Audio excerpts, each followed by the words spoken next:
Não, foi uma surpresa. Eu imaginei uma festa de menor relevância.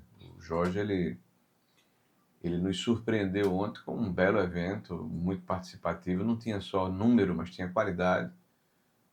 O grupo que lá foi ontem muito vibrante, muito entusiasmado, muito afinado com o sentimento dessa mudança necessária, né, dessa oxigenação que o partido está fazendo aqui em Mossoró, que é a capital do Oeste. E eu não tenho dúvida que nós vamos colher frutos em breve, né, tanto com uma pré-candidatura já do nosso novo presidente do Diretório Municipal, o deputado estadual, o Jorge Rosário.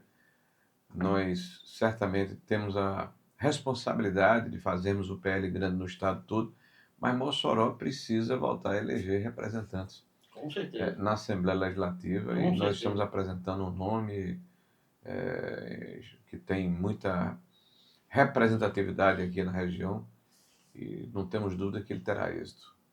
Senador, a gente volta já aqui para Rio Grande do Norte, especial Mossoró, né, que o daqui mora, vive. Senador, nós estamos vivendo, mais uma vez, um momento que é uma CPMI, essa MI, né, que é mista. O que a população brasileira, eu falo em geral, generalizar, o que é que nós podemos esperar como resultado? Porque o senador mesmo sabe, quando começa uma CPI, é aquela velha frase, né? Vai terminar em pizza. Mas dessa CPMI, da questão do INSS, do roubo do INSS, o que o brasileiro pode esperar?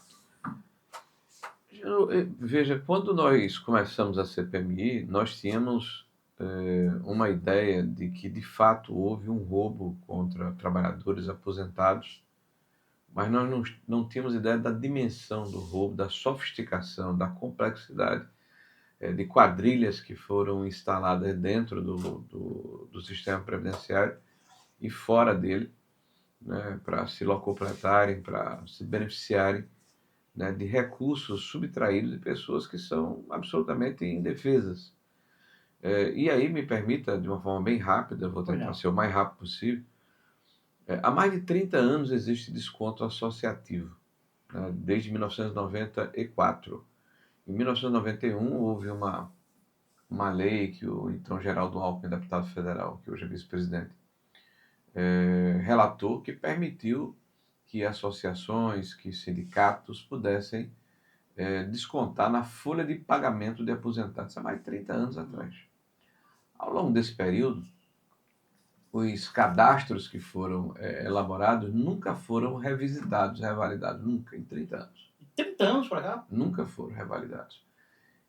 Isso só aconteceu em 2019, quando começa o governo do presidente Bolsonaro, que aí ele apresenta uma proposta de revalidação cadastral e se tira, aquele que está nos ouvindo aqui conhece bem isso, a condição cartorária de fé pública que os sindicatos rurais tinham até aquele momento. Para você se aposentar, uma aposentadoria rural, você tinha que buscar o seu sindicato rural, e era o sindicato quem dava uma declaração, uma certidão, de que você de fato havia trabalhado pelo menos 15 anos, tinha 55 anos como mulher ou 60 anos como homem, e esta declaração lhe permitia a aposentadoria no INSS. Isso era muito forte para os sindicatos. Só que quando se dava essa declaração, se aproveitava e se pedia a associação. E muita gente se associou sem saber que era associado. Porque o trabalhador rural ele não tem um contra-cheque, ele tem um cartão. Ele Isso. vai ao banco e recebe o recurso e não tem ideia do que é de fato descontado no seu olerite, no seu contra-cheque. Então, muitos cidadãos brasileiros, mais de 1.200.000 que são filiados à CONTAG no Brasil inteiro, oriundos desses sindicatos rurais, uma parte considerável desses aposentados nunca soube na vida que tinha uma associação e que teria direito a um auxílio funerário, a uma telemedicina, a um plano de saúde, a um seguro.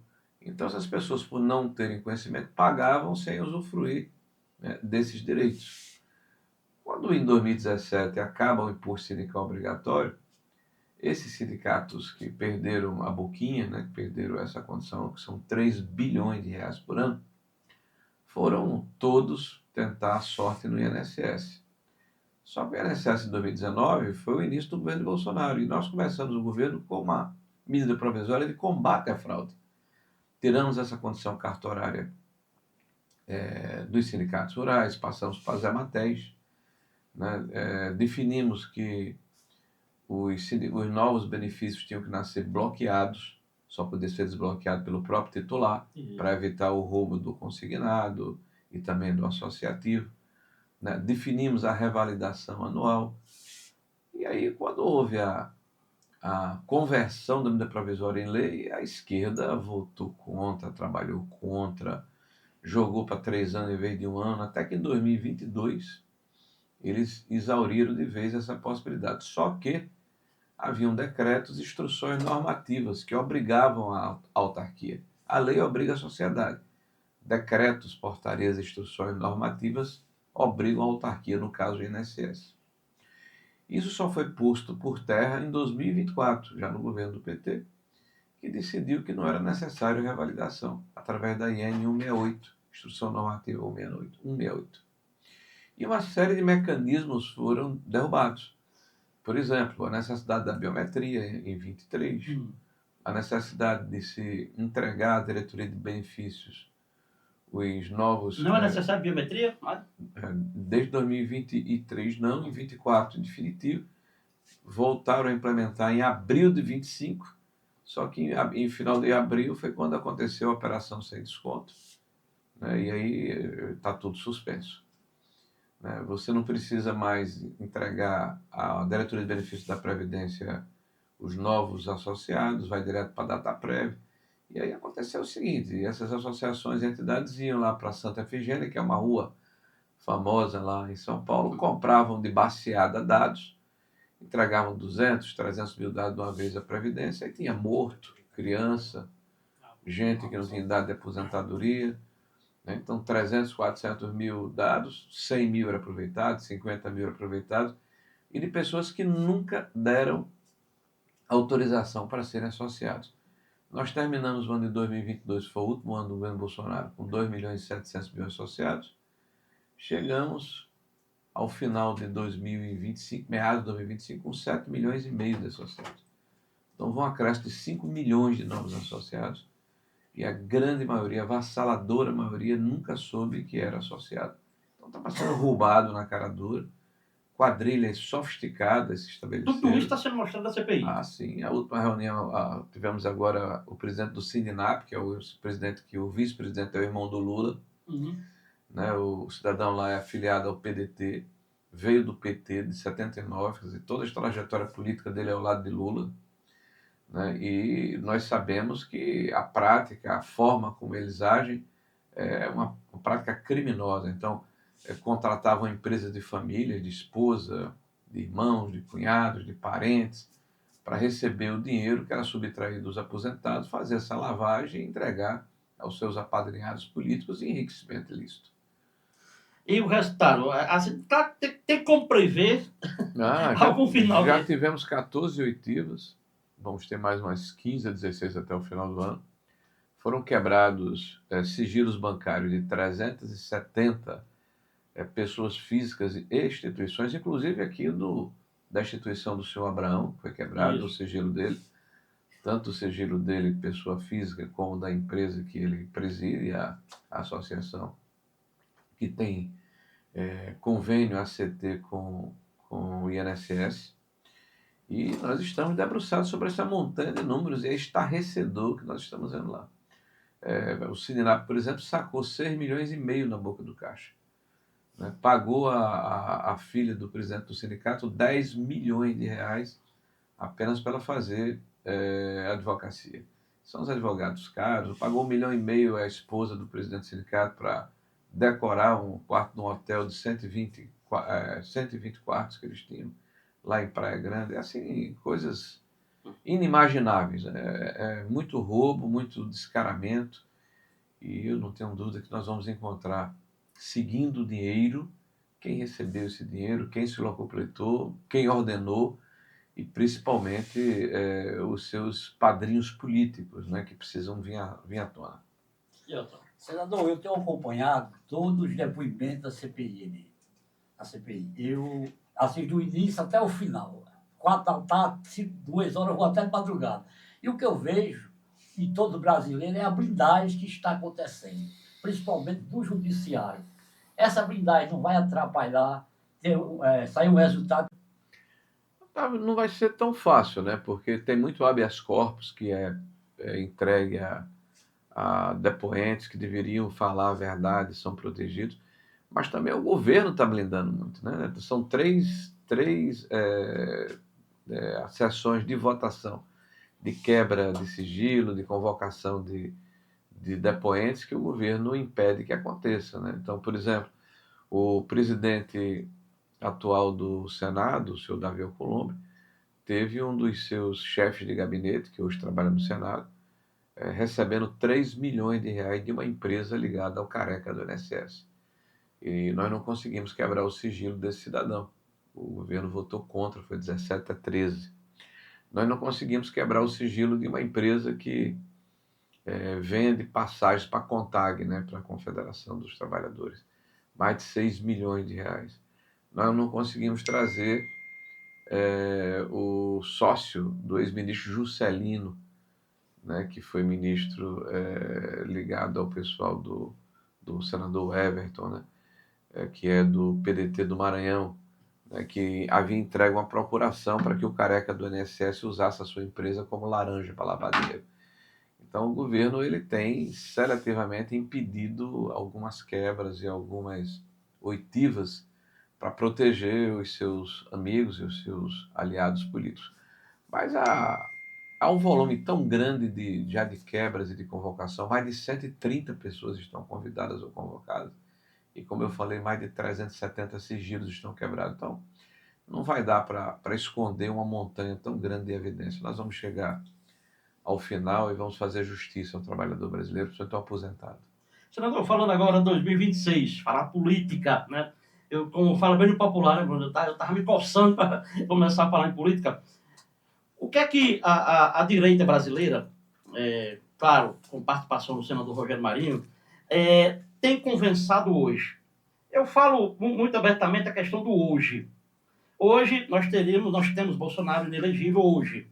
Pode acontecer alguma coisa mais para frente, né? Mas hoje, qual é a linha que a direita, a linha quando eu falo em relação a nomes, para 2026? Agino, nós temos um problema que é recorrente, você que é um repórter, um jornalista experiente da política do nosso estado, já acompanhou, eu vou dar um chute aqui, sei lá, uns 30 processos eleitorais, né? E nós sabemos que, invariavelmente, com raríssimas exceções, elas podem ser contadas nos dedos, a definição de chapas majoritárias ocorre logo após o carnaval. Sempre foi assim. Então, esse período que antecede o processo eleitoral é o período da conversa, da negociação, da transigência. Até alguns balões de ensaio são soltos para as pessoas verem de que forma as pessoas são recepcionadas pela população. Nós só temos, de fato, uma consolidação de candidaturas majoritárias a partir do mês de março, abril. Não vai ser diferente. Porque nós temos uma seguinte situação: a maior liderança política do nosso país popular é o presidente Bolsonaro. E hoje ele está preso domiciliarmente.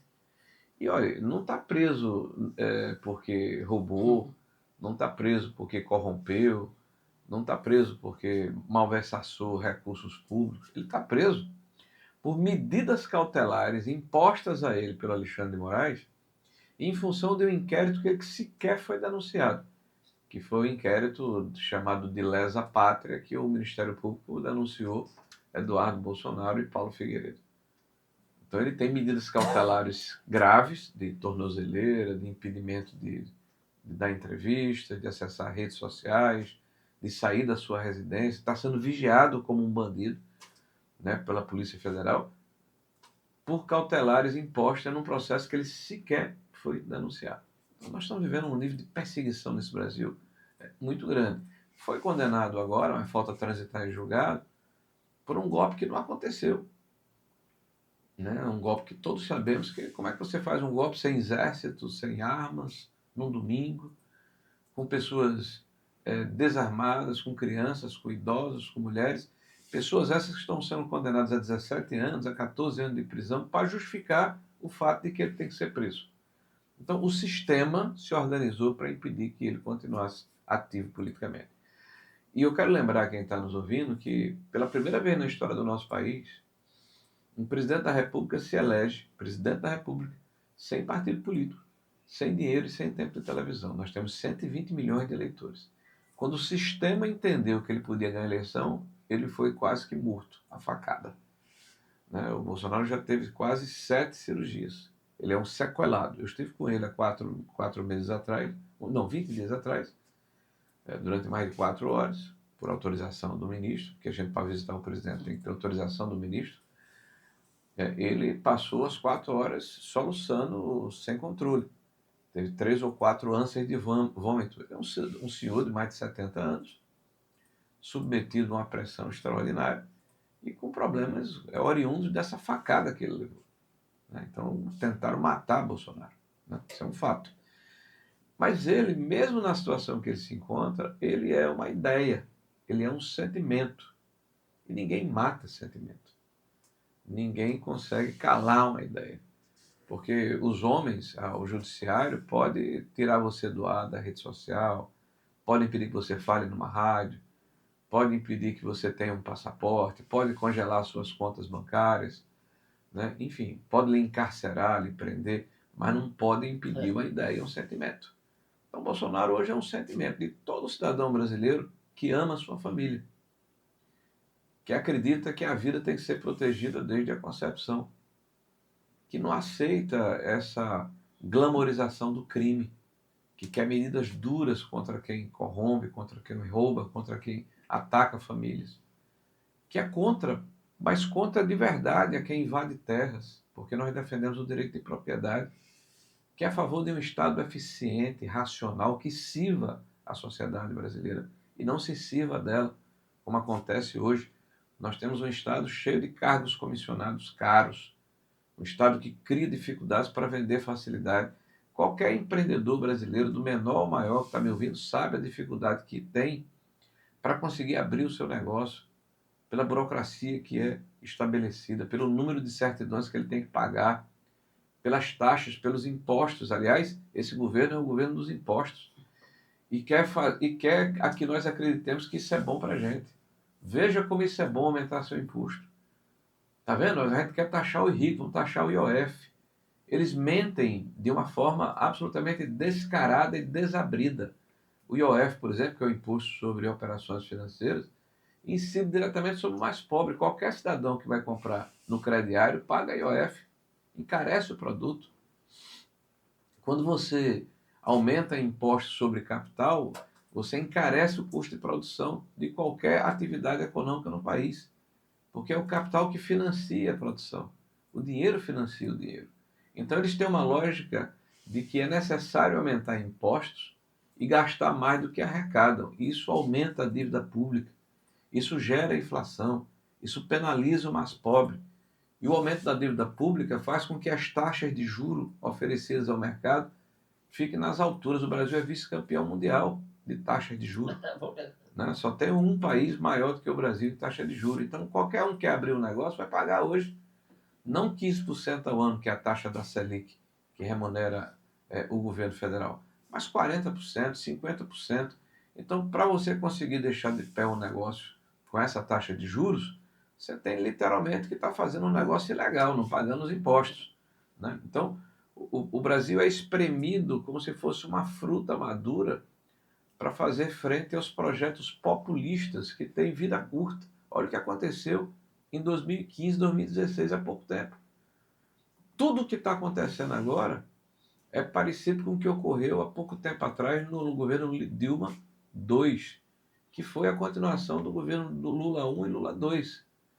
Então nós tivemos a maior catástrofe econômica do nosso século, né? Desde 1948, 7 pontos percentuais do PIB subtraídos, centenas de milhares de empresas fechadas, quase 4 milhões de empregos formais dizimados.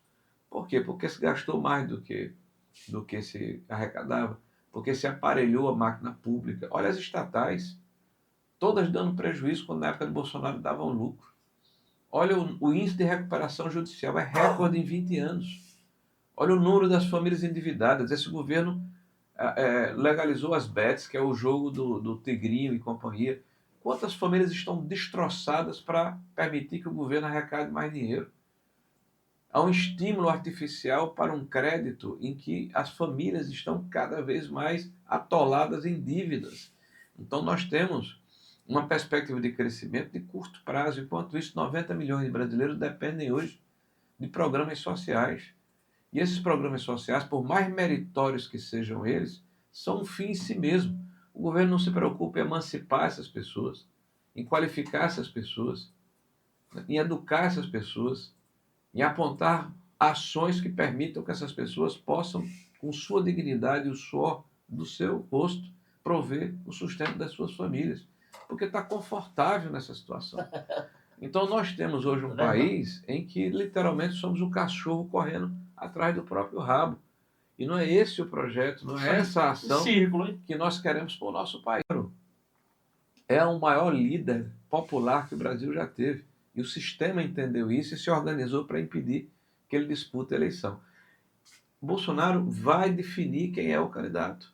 E veja que paradoxo, que diferença. Do nosso lado, do lado da direita, nós temos um Ratinho Júnior, nós temos um Zema, nós temos um Caiado, nós temos um Tarcísio. A definição nós temos só depois do carnaval, mas a conversa está acontecendo. Nós temos um Flávio Bolsonaro. Enfim, nós temos uma série de personagens políticas qualificadas que podem fazer um grande trabalho como presidente desse país. Do lado de lá só tem Lula. Lula é como aquela árvore e com espinhos. Onde ele nasce, onde ele cresce, não tem sombra, não tem flor, não tem fruta, é tudo árido. Ele não consegue produzir lideranças. Então, claramente, senador, vai acontecer a polarização também em 2026. Sim, não tenha dúvida. E sobre dois modelos muito claros.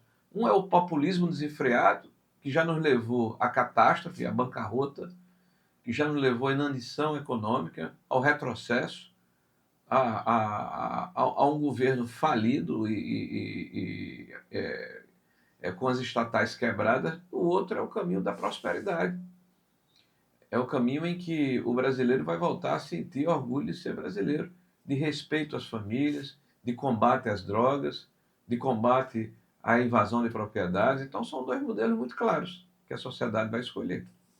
Senador, o senhor falou em sistema e eu pergunto, o que é que se faz, pode fazer, para mudar esse sistema de ministro do STF ser um cargo político? Tem que ser de confiança do presidente da República. Puxa, Otávio, veja, nós estamos aí numa situação em que, inclusive, vamos ter que escolher daqui a pouco um outro ministro. Exatamente. E Lula tem nos oferecido escolhas muito ruins. O Senado pode reprovar? Pode, se tiver maioria para isso, mas hoje a maioria é para o governo. Né? Mas veja, quando houve o último debate presidencial, Lula falou para todo o Brasil que não iria escolher ministro do STF, fossem seus amigos ou advogados pessoais. É evidente que Lula já é conhecido como o pai da mentira, né? Então, o primeiro que ele escolheu foi o seu advogado pessoal, o senhor Zanin. Nada contra o senhor Zanin. Acho até que é um bom advogado. Ocorre que ele é advogado pessoal do presidente Lula, então eu não poderia votar como senador da República, de fato não votei contra ele, em alguém que não teria a capacidade de ter isenção, imparcialidade, né, no exercício de um cargo tão relevante que é ministro do STF. O outro que ele escolhe piorou, porque Lula sempre nos surpreende para pior, né, que foi o Flávio Dino. Flávio Dino foi deputado federal comigo, né, em 2007. Flávio Dino é comunista, mas não sou eu que estou dizendo, não, é ele. Na época ele era do PCdoB, Partido Comunista do Brasil, quando foi deputado comigo. Flávio Dino foi governador do Maranhão. Flávio Dino é um inimigo juramentado de Bolsonaro. Tem ação judicial contra Bolsonaro, ação. Como é que esse cidadão poderia ter isenção de sentar-se numa bancada e julgar alguém que é desafeto dele? Que ele chamou de serial killer, de matador em série. Então, isso é uma brincadeira que estão fazendo conosco. Como é que você pode acreditar nesse tipo de judiciário? E aí o presidente Bolsonaro é o primeiro presidente, desde 1985, que não é julgado na primeira instância, porque Temer foi julgado, Fernando Henrique foi julgado, Lula foi julgado, Dilma foi julgado, todos na primeira instância. Bolsonaro não, jogam ele logo para a última instância, que é o STF, e o que é pior, nem o pleno ele teve direito. Foi para uma câmara de gás, né? Porque o relator do processo é alguém que diz que é vítima da trama, que é o Alexandre de Moraes, que todos sabem, eu não preciso perguntar a qualquer cidadão, que é inimigo juramentado de Bolsonaro. Você vai ser julgado por alguém que é vítima, que é acusador, que é juiz, que é investigador e que é desafeto do presidente Jair Bolsonaro. Então a gente já sabia o resultado, né? Não dá para a gente acreditar em isenção nesse processo. Rogério Marinho é candidato ao governo do Estado? Pré-candidato, né? Porque a Pré-candidato? legislação diz que no período que antecede Isso. a eleição nós temos essa filigrana, né? Eu diria essa preocupação de não afirmarmos a nossa candidatura sobre pena de ultrapassar a legislação. A candidatura ela só é estabelecida e concretizada por ocasião das convenções partidárias que deverão ocorrer em agosto.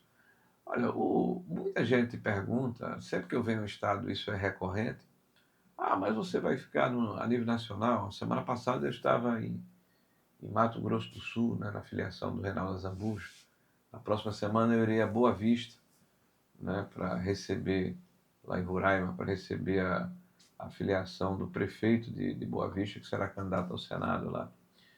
Né? Na semana subsequente eu voltarei ao Rio Grande do Norte e na seguinte eu irei ao Paraná e a Santa Catarina.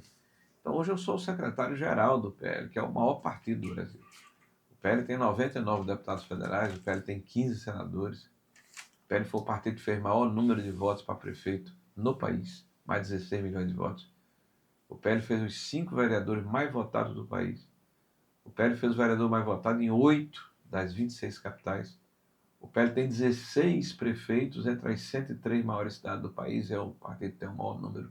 São cidades que têm mais de 200 mil eleitores, né, que tem segundo turno. O PL é, em qualquer pesquisa de opinião, o partido maior do Brasil ao lado do PT. E o PT demorou 40 anos para chegar aí. E o PL fez isso em 2 eleições graças a Jair Messias Bolsonaro. Senador, eu tenho uma curiosidade. O Bruno Melo, ele sempre, inclusive ontem, me mandou várias emendas liberadas do senador Rogério Marinho para municípios do Rio Grande do Norte. Mas o ouvinte ciente, não é pouca não. Como é que o senador de oposição consegue liberar tanta emenda no senador do PL, consegue liberar tanta emenda no governo do PT? Basta não abaixar a cabeça. Nós temos o que se chama de impositividade do orçamento.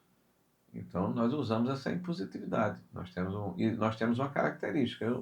Eu tento ajudar todos os municípios. A gente tem ajudado de 130 a 140 prefeituras todos os anos. Eu divido irmãmente um pedacinho para cada um, mas todo mundo recebe aí alguma participação do nosso mandato. Eu, aliás, estou saindo daqui, estou indo a Upanema. Né? Nós vamos inaugurar lá uma adutora, que é importante, ali, Palhoça, né? Palheiros 2, uma adutora que há quase 40 anos a comunidade daquela região aguardava e foi fruto de uma ação do nosso mandato. Acredito que até o final do ano nós vamos inaugurar aí o poço profundo lá de Vila Brasília, né? 1.500 metros de profundidade, é um poço que vai abastecer toda a Vila Brasília lá em Serra do Mel. Também temos uma inauguração importante na área hídrica, que é uma área que eu gosto muito, que é o dessalinizador lá de Galinhos, né? Um investimento de quase 7 milhões de reais. Esse poço de Serra do Mel são 14 milhões. Né? E pela primeira vez em quase 50 anos da cidade de Galinhos, vai ter água potável lá, água de qualidade, porque você está tratando a água do mar. Né? Então, nós passamos o nosso mandato nos preocupando com a principal dificuldade que o nordestino e o Rio Grande do Norte tem em especial. Eu não sei se você sabe, mas 92% do território do Rio Grande do Norte é semiárido. E a maior incidência é proporcional do Nordeste brasileiro. Nós somos o estado mais árido do Brasil. Então, quando tivemos a oportunidade de se via o nosso estado, o nosso país como ministro, nós fizemos uma ação de tirar da gaveta projetos que o PT passou 15 anos olhando para ele, devia estar namorando. Né? Então, por exemplo, nós fizemos o projeto, iniciamos a ação e elencamos recursos para o canal do Apodi, que havia sido retirado da transposição em 2013 no governo do PT. Então está aí o canal do Apodi, que vai beneficiar 36 municípios aí do Alto Os Oeste, prefeitos, Potiguar, né? os prefeitos estão reconhecendo isso aí? Olha, sim, nós temos um apoio muito grande dos prefeitos, mas é importante que a população reconheça também, né? Então, esse é um trabalho gradativo Isso, de claro, mostrar claro. o que está acontecendo, né? Aqui nós tiramos também do papel a adutora do Seridó, uma obra esperada há 40 anos, né, que vai resolver a situação de mais de 30 municípios naquela região do Seridó, já está chegando em Currais Novos, né? Nós também iniciamos, licitamos e alocamos recursos para a adutora do Seridó, são quase 60 municípios naquela região ali, começa ali em Piquiri, né, ali entre Canguaretama e Pedro Velho, e deve resolver a situação de falta d'água de Santo Antônio, de Nova Cruz, daquela região ali do Agreste Potiguar. Nós alocamos mais de 350 milhões de reais na barragem do Iticic, uma obra centenária que não saía do lugar. Só não concluímos a barragem do nosso governo porque este governo do Rio Grande do Norte é um caos, é um desastre. E era o governo que tinha a gestão. Então não conseguiram durante 3 anos a negociação para retirar 12 famílias para que a gente pudesse fazer o fechamento, né, do lago, do reservatório. Mas concluímos todo o reservatório, ficou um dentezinho no meio, que eles concluíram agora. Nós entregamos 96% da obra pronta, a barragem do Iticica, que é o segundo maior reservatório do estado do Rio Grande do Norte. Né? Nós aqui em Mossoró elencamos o recurso para a maior obra de infraestrutura de Mossoró, né? Que é esse viaduto que está sendo Quando eu construído. falei, quando eu fiz a pergunta, os prefeitos estão reconhecendo, porque eu queria chegar justamente aí. Claro, moro aqui, às vezes o senador não tem até muito tempo para dar uma olhada nas redes sociais, inclusive da prefeitura. O prefeito sempre diz, coloca lá que Mossoró realiza.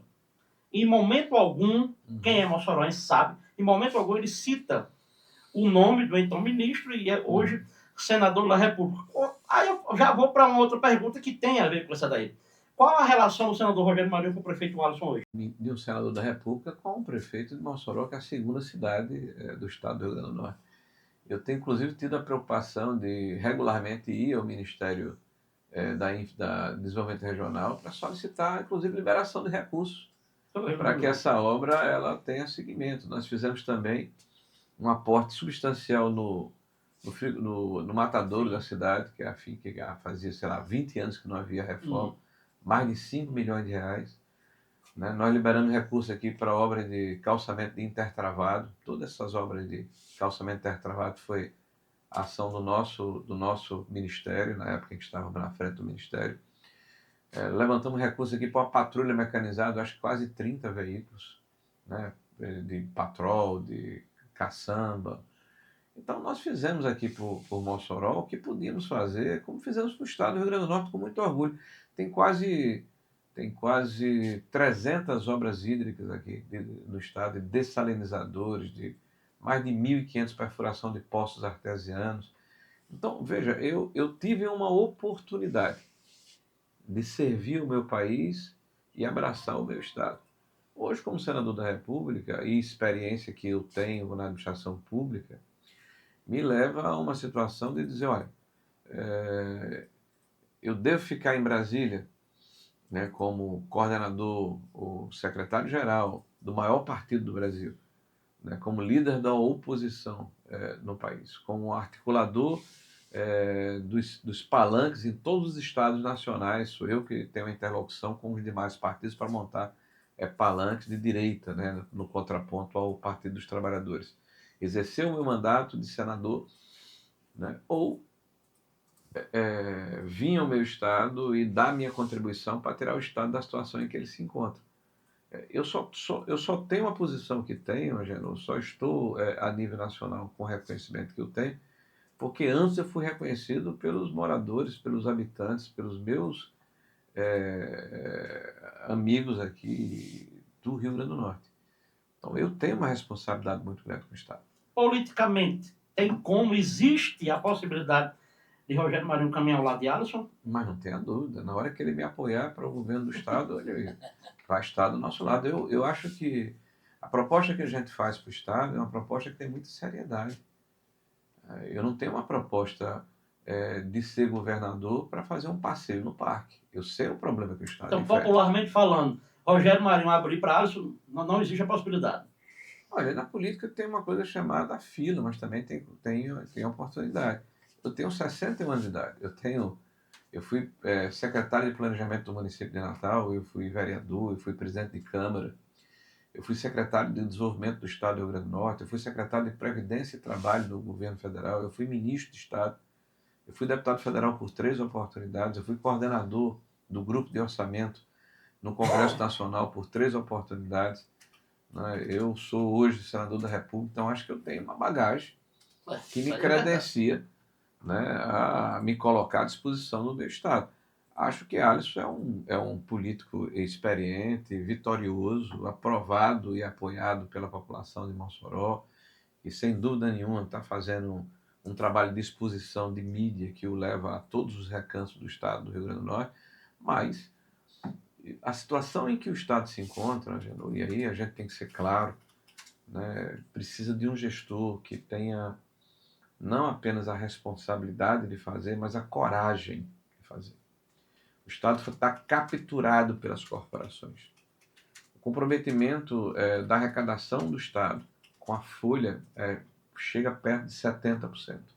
Isso impede que o Estado tenha a capacidade de fazer investimentos discricionários. Você não tem notícia de um município fazendo um convênio, Inclusive, né, com o Estado. inclusive Não há. o senador falou da capacidade de investimento. Inclusive, tive uma entrevista, acho que foi na 98, de Natal, que pegaram um trecho que o senhor falou assim, não tem como dar aumento ao servidor. E eu lembro que Stevenson também, ultimamente, tem falado isso, né? A questão do aumento iria comprometer.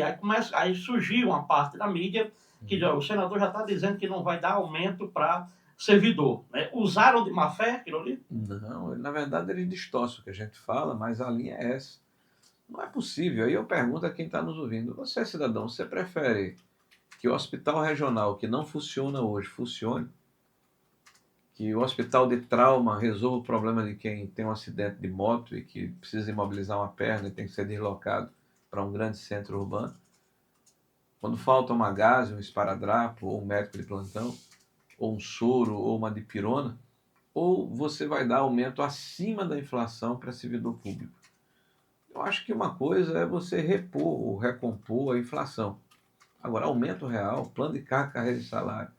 No momento em que o Estado do Rio Grande do Norte se encontra nessa situação de insolvência, de falta de capacidade de investimento e de recuperação da infraestrutura básica, quem anda no Estado do Rio Grande do Norte sabe que as estradas, as rodovias estão inservíveis, estão absolutamente inutilizadas, né? O custo para quem tem um veículo, né, e que anda nessas verdadeiras crateras, né, a falta, a perda do tempo, da qualidade de vida, da depreciação dos veículos, os hospitais regionais sucateados, não fazem uma proteção mínima e uma regulação para impedir que chegue todo tipo de paciente, toda forma de doença, ou toda forma de enfermidade aos hospitais de trauma na capital, né, porque não se trata a média complexidade onde deveria ser tratado. As escolas, não só as escolas estaduais, não só depreciadas, mas com a qualificação dos professores num nível muito ruim. E é demonstrado porque nós estamos em último lugar no IDEB. Nós somos o Estado da Federação que está em último lugar, apesar de sermos governados por uma professora há 7 anos. Nós não temos aqui no Estado um plano, ou um projeto, ou um norte que aponte geração de emprego, renda e oportunidade e esperança para quem é jovem. Então, o jovem no Rio Grande do Norte não tem esperança de conseguir um emprego ou uma ocupação com dignidade para fazer sua vida aqui no Estado. Então, nós precisamos ter a coragem de dizer e de fazer e tomar decisões que não sejam a favor de corporação, mas a favor do povo. O Estado está de costas para o povo. O povo precisa do Estado. E o Estado é aprisionado por corporações. Todo ano você tem notícia de que terminou o ano e os juízes do Rio Grande do Norte recebem 600 mil, 700 mil, 800 mil, porque recebem o duodécimo, que é uma fração do orçamento, e não devolvem no final do ano ao Estado que está precisando. Isso é a mesma coisa no Ministério Público. Isso é a mesma coisa na Assembleia Legislativa, que todo dia está comprando um prédio novo e fazendo uma atividade que não é da ação da Assembleia Legislativa. Quantos cargos comissionados tem a Assembleia Legislativa? Se você fizer um chamamento lá, vai fazer um comício de grandes proporções em frente àquela praça dos três poderes. Né? Isso serve também para o Tribunal de Contas. Então você tem que chamar os poderes e dizer, olha, todo mundo tem que dar a sua cota de contribuição. Não dá para viver em Nárnia, no País das Maravilhas, e o povo com dificuldade passando fome. Você tem hoje uma Caerne, por exemplo, onde 50% da água que é prospectada nos poços artesianos e nos reservatórios não chega na casa do consumidor. E por que não chega?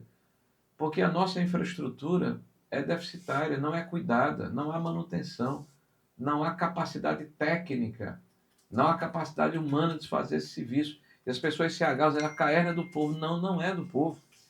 Não está servindo bem ao povo. Nós temos um estado onde tem um percentual expressivo da população que não tem acesso a saneamento básico. Nós temos uma população expressiva que não tem água tratada. Então, o governante tem que ter a coragem de dizer, eu vou vender esse serviço. E o que eu quero é a prestação de serviço adequada. Eu quero a população com água, com esgoto e com a tarifa razoável. Não dá para a gente ter mais de 2 mil, mais de 10 mil imóveis que só dão prejuízo ao estado do Rio Grande do Norte e a gente não ter a condição de recuperar a nossa infraestrutura. Não dá para a gente ter um órgão de emissão de permissão para se fazer empreendedorismo no estado com quase 1,5 bilhão de licenças sobrestadas, principalmente porque há uma visão ideológica, não há a visão do desenvolvimento sustentável. Veja a questão dos poços de petróleo. Essa empresa que comprou os poços maduros aqui próximo a Mossoró, né, nessa região aqui do Vale do Açu, historicamente ela tem buscado renovação da licença de perfuração e não tem conseguido. E isso significa o quê? Menos impostos, menos emprego, menos renda. Né? Pergunte a qualquer empreendedor aqui do Rio Grande do Norte, havia crucios que ele tem que seguir para conseguir abrir um negócio na legalidade. Por isso que muita gente está no descaminho, no contrabando, porque o Estado não proporciona estabilidade, segurança jurídica, previsibilidade. Eu tenho um mandato e tenho 61 anos de idade, e para mim, o meu herói é o cidadão que acorda de 4 horas da manhã, 3h30 da manhã. E este herói, ele vai ao Ceasa, ele escolhe uma fruta, bota num carrinho e sai mercadejando nas ruas de classe média para vender esse produto puxado por alguém. Esse cidadão, ele gera emprego, ele gera renda, ele gera oportunidade. Esse cidadão, ele precisa ter um Estado que não seja burocrata, que não pese nos ombros dele, que não cobre impostos excessivos, que não tenha uma regulação tão grande. Então é por ele que eu trabalho.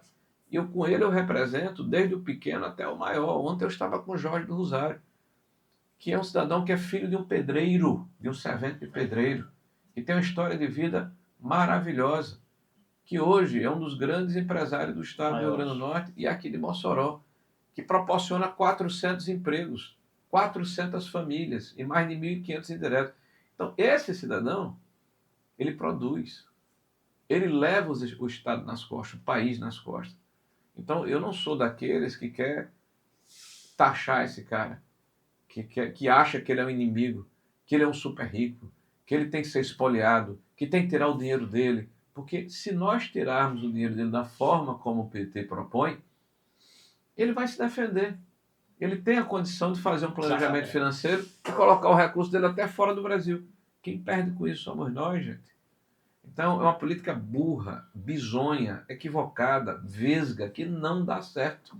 Mas é bonito para a narrativa. Vamos taxar os super ricos. Senador, eu quero agradecer os 7 horas. Ultrapassamos o tempo aí, mas sempre bom ter o senador Rogério Marinho aqui. Deixar os microfones da 93 à inteira disposição e volto sempre. Obrigado. Desculpe, falei até um pouco mais do que devia.